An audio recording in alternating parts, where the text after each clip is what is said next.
Le parcours de Rihanna défie toutes les attentes, brise les règles et redéfinit ce que signifie être une icône mondiale. Née le 20 février 1988 à Bridgetown, à la Barbade, son ascension vers la célébrité a commencé dans une modeste maison de 2 chambres qu'elle partageait avec ses parents et ses frères et sœurs. La vie n'était pas facile. Son père luttait contre des dépendances à l'alcool et aux drogues, ce qui rendait l'environnement familial tumultueux et souvent violent.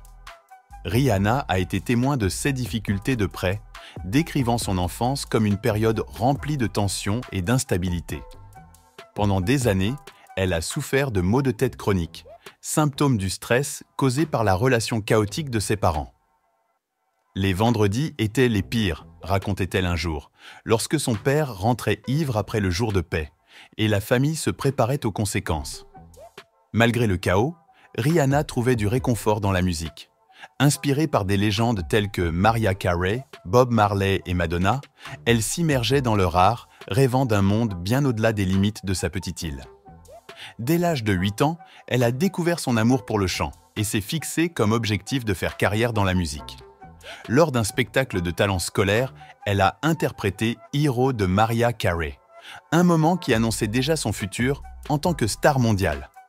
La musique n'était pas seulement une passion, c'était son échappatoire, une lumière qui la guidait à travers les moments les plus sombres de sa jeunesse. En 2003, lorsque ses parents ont divorcé, Rihanna était prête à ouvrir un nouveau chapitre. À seulement 15 ans, elle a fait un incroyable acte de foi en quittant la Barbade pour poursuivre une carrière musicale aux États-Unis. Ce n'était pas seulement un rêve, c'était un risque que peu de gens oseraient prendre. Vivre dans un nouveau pays, jongler entre le lycée et les sessions d'enregistrement, tout en s'adaptant à un monde complètement différent, demandait une détermination sans faille. Elle a vécu chez Evan Rogers, le producteur de musique qui avait découvert son talent pendant des vacances à la Barbade, et son épouse. Rihanna faisait des allers-retours entre la Barbade et les États-Unis pour travailler sur sa musique. Le rythme était éprouvant, mais elle n'a jamais regardé en arrière. Elle savait que c'était sa seule chance d'échapper à sa situation et de construire une nouvelle vie. Le premier grand tournant de Rihanna est survenu lors de son audition pour Jay-Z chez Def Jam Records. C'était un moment décisif pour la jeune chanteuse et la pression était immense. À seulement 16 ans, elle se tenait devant l'une des figures les plus influentes de la musique. Jay-Z avait des réserves. Il savait que signer un artiste trop tôt pouvait entraîner une carrière éphémère, surtout avec un single aussi accrocheur que Pon de Ripley.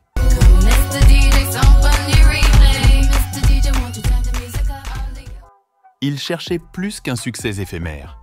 Il voulait une star capable de durer. Malgré ses doutes, la présence de Rihanna était indéniable. Dès qu'elle est entrée dans la pièce, elle a capté toute l'attention et son talent brut était impossible à ignorer. Jay-Z a plus tard avoué que son audition l'avait profondément marqué, non seulement à cause de sa voix, mais aussi grâce à la confiance et à l'énergie qu'elle dégageait. Le contrat a été signé cette même nuit, avec Jay-Z et son équipe travaillant jusqu'aux premières heures pour finaliser les détails. C'était une démarche inhabituelle, et Rihanna a ensuite plaisanté en qualifiant ce moment de « nager ou couler ». Mais pour elle, il n'y avait pas d'autre option que de nager. Avec Pon de Ripley, Rihanna est rapidement devenue une sensation mondiale. La chanson, avec son rythme entraînant inspiré des Caraïbes, a connu un immense succès, atteignant la 2e place du Billboard Hot 100. C'était une introduction parfaite pour une artiste qui mêlait harmonieusement ses racines barbadianes avec la pop grand public.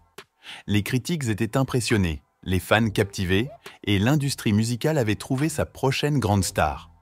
Mais ce n'était que le début. Le premier album de Rihanna, Music of the Sun, mettait en avant sa capacité à fusionner les genres, mêlant dancehall, reggae et pop pour créer un son qui lui était propre. Bien que certains critiques l'aient jugé générique, d'autres ont reconnu son potentiel, et cet album a posé les bases de son avenir. Des morceaux comme If It's Lovin' That You Want ont mis en lumière sa polyvalence, prouvant qu'elle était bien plus qu'un simple succès ponctuel.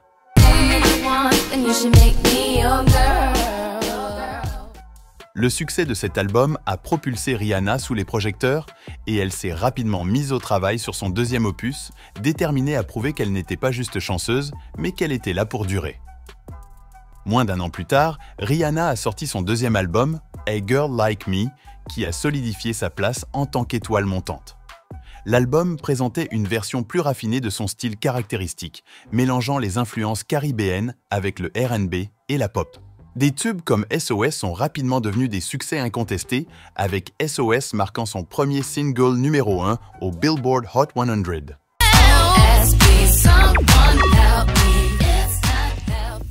Le rythme entraînant de la chanson, associé à l'interprétation confiante de Rihanna, a prouvé qu'elle était pleinement capable de dominer les ondes.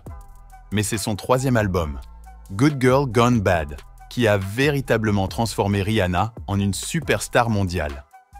Sorti en 2007, cet album a marqué un tournant majeur, non seulement dans sa musique, mais aussi dans son image. L'innocente jeune chanteuse de la Barbade avait laissé place à une artiste audacieuse et avant-gardiste, prête à prendre des risques et à se redéfinir. Le premier single de l'album, Umbrella, est devenu un phénomène culturel. La chanson était omniprésente, dominant les classements mondiaux et offrant à Rihanna son premier Grammy Award.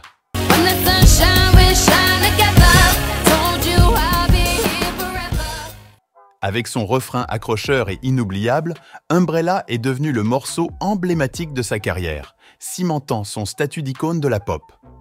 Cette période n'était pas seulement une question de musique, mais aussi d'évolution.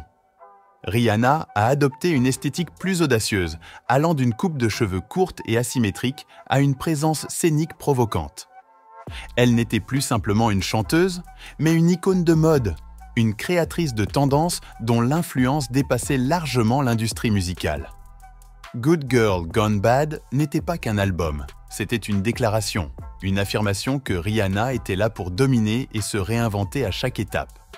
Le succès de l'album a été sans précédent, avec des tubes tels que Don't Stop the Music et Take a Bow qui mettaient en valeur sa polyvalence et son talent à créer des morceaux qui résonnaient auprès du public du monde entier.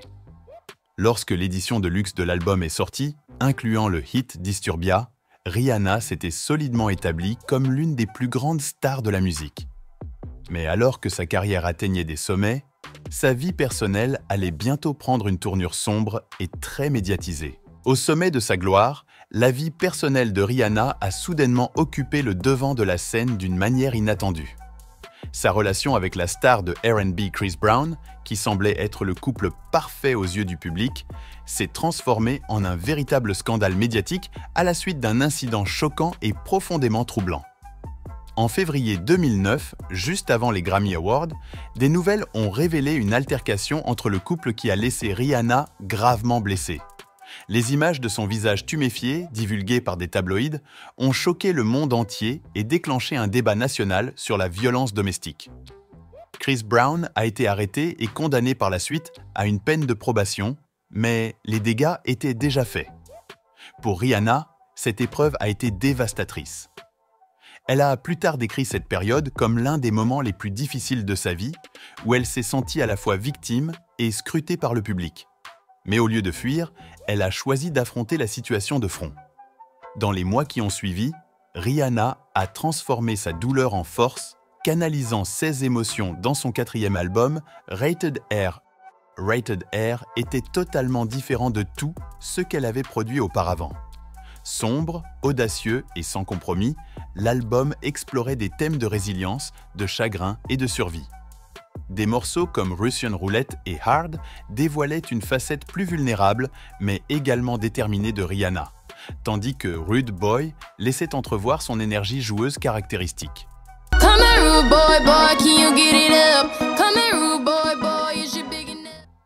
Les critiques ont salué l'album pour son audace et son éloignement marqué de ses travaux précédents, et les fans se sont connectés à l'honnêteté brute qu'il offrait. Bien qu'il n'ait pas atteint le même succès commercial que Good Girl Gone Bad, Rated R a marqué une étape importante dans la carrière de Rihanna. Une preuve de sa capacité à surmonter les épreuves et à utiliser sa musique comme un moyen de guérison. Cette période a également vu Rihanna prendre un nouveau rôle en tant qu'avocate et modèle. Elle est devenue un symbole de force pour ceux ayant vécu des expériences similaires, utilisant sa plateforme pour sensibiliser à la violence domestique. Cela a marqué un tournant, non seulement dans sa carrière, mais aussi dans son identité en tant qu'artiste et figure publique. Elle n'était plus simplement une star de la pop. Elle était une survivante, une pionnière et une voix pour ceux qui se sentaient réduits au silence. Avec la sortie de Rated R, Rihanna a prouvé qu'elle n'avait pas peur de prendre des risques. Mais elle n'en avait pas fini avec son évolution. À peine un an plus tard, elle a dévoilé Loud, un album qui marquait une nouvelle transformation.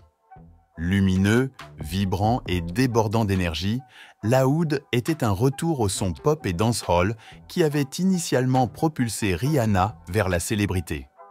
C'était comme si elle était sortie des ombres de ses luttes personnelles pour réapparaître avec un sens renouvelé de l'objectif et de la confiance. L'album Loud a été un immense succès commercial, produisant 3 singles numéro 1. Only Girl, In the World, What's My Name, en featuring avec Drake et S&M.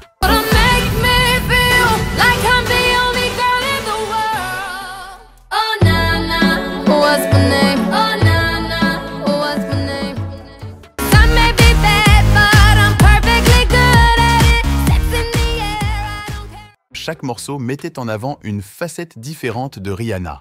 Que ce soit l'énergie euphorique de Only Girl, la chimie séduisante de What's My Name, ou l'audace sans complexe de S&M Loud, n'était pas seulement un album. C'était une déclaration de résilience, une célébration de sa capacité à reprendre le contrôle de son histoire et à prospérer selon ses propres conditions. Cette période a également vu le style et la mode de Rihanna atteindre de nouveaux sommets. Connue pour ses cheveux rouges audacieux et ses choix vestimentaires intrépides, elle est devenue une véritable icône culturelle, inspirant d'innombrables tendances et consolidant son statut de créatrice de tendances. Partout où elle allait, Rihanna était une force incontournable. Sur scène, dans ses clips musicaux ou sur les tapis rouges, elle ne passait jamais inaperçue. Cependant, le rythme de travail de Rihanna était implacable. En 2011, elle a sorti son 6e album studio, Talk That Talk, qui comportait une nouvelle série de hits, y compris le titre phare We Found Love.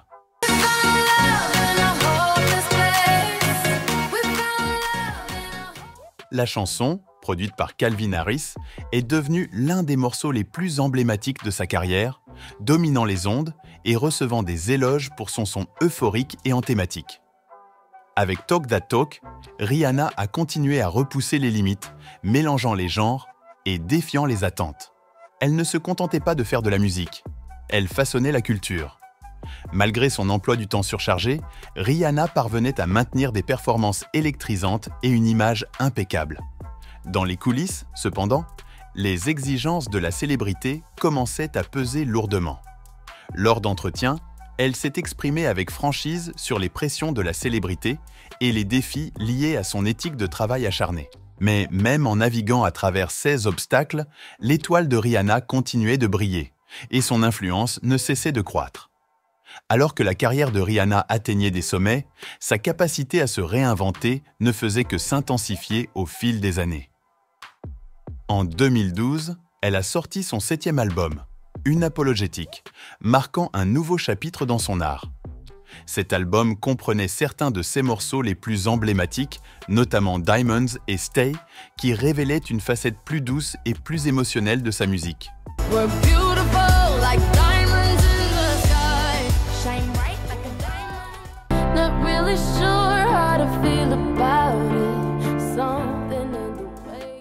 Diamonds, avec son son éthéré et ses paroles empreintes de pouvoir, est devenu un hymne à l'amour de soi et à la résilience, tandis que Stay offrait une vulnérabilité brute qui a profondément touché ses fans.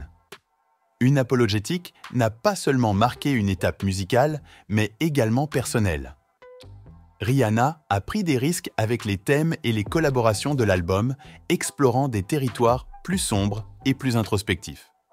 Durant cette période, elle a également renoué avec Chris Brown. C'est eux qui a suscité une vive polémique.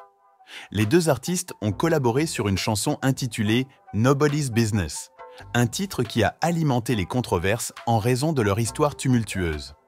Rihanna est restée ferme dans ses décisions, affirmant son indépendance et refusant de laisser l'opinion publique dicter ses choix. Il était clair que, pour Rihanna, sa vie et sa carrière lui appartenaient, peu importe à quel point ses choix pouvaient sembler controversés. C'est également à cette époque que Rihanna a commencé à élargir son horizon au-delà de la musique, se cimentant comme une véritable femme d'affaires en devenir. Du lancement de son premier parfum à des partenariats avec de grandes maisons de mode, elle posait les bases d'un héritage qui allait bien au-delà des chars. Sa capacité à mêler musique, mode et affaires a fait d'elle une figure multidimensionnelle dans l'industrie du divertissement.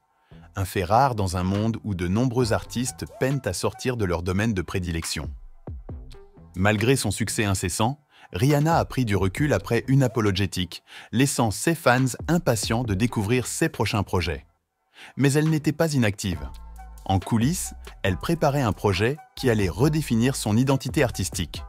En 2016, après 4 ans de silence, elle est revenue avec Anti, un album qui a brisé toutes les attentes et a confirmé son statut de véritable innovatrice. Contrairement à ses albums précédents, Anti était profondément personnel, expérimental et sans concession. Ce n'était plus une question de courir après les hits, mais de créer une musique qui lui ressemblait.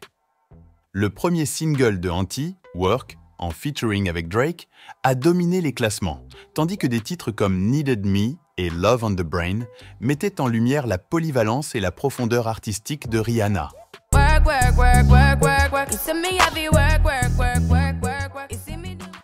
Anti n'était pas simplement un album, c'était un véritable mouvement. Les critiques l'ont salué comme son meilleur travail à ce jour, et les fans l'ont accueilli comme un chef-d'œuvre reflétant la croissance et l'évolution de Rihanna. Avec Anti, elle a prouvé qu'elle n'était pas simplement une star de la pop. Elle était une artiste dans tous les sens du terme. Après la sortie de Anti, Rihanna a pris du recul par rapport à la scène musicale, laissant ses fans se demander si elle reviendrait un jour. Mais au lieu de disparaître dans l'ombre, son influence n'a fait que grandir. Elle a concentré son attention sur des projets qui allaient redéfinir son héritage, prouvant que ses talents allaient bien au-delà de la scène. Le lancement de Fenty Beauty en 2017 a été une véritable révolution.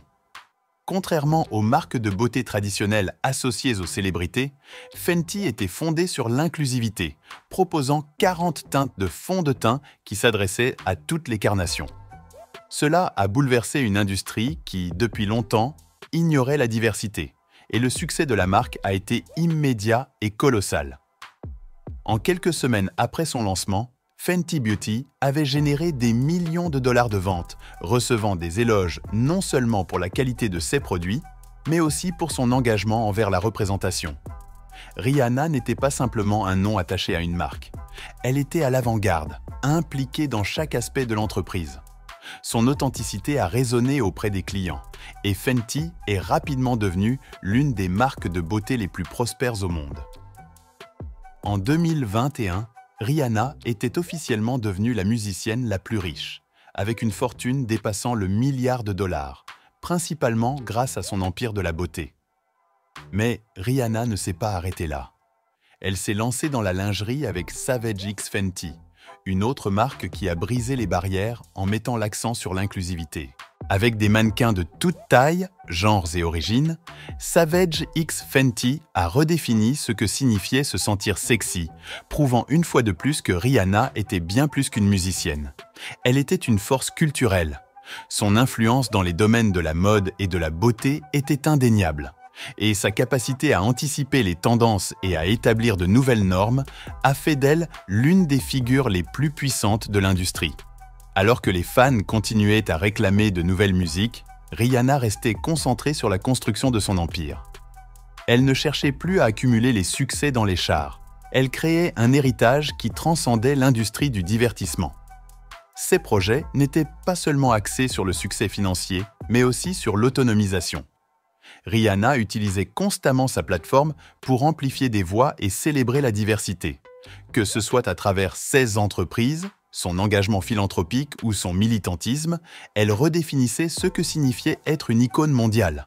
Et pourtant, malgré son succès dans la mode et la beauté, l'absence de Rihanna dans la musique ne faisait qu'alimenter les spéculations sur ses projets à venir. Allait-elle sortir un nouvel album? Ou avait-elle déjà tout dit à travers sa musique? Pour Rihanna, la réponse semblait simple. Elle suivait son propre chemin, créant selon ses propres termes et refusant de se laisser enfermer par les attentes des autres.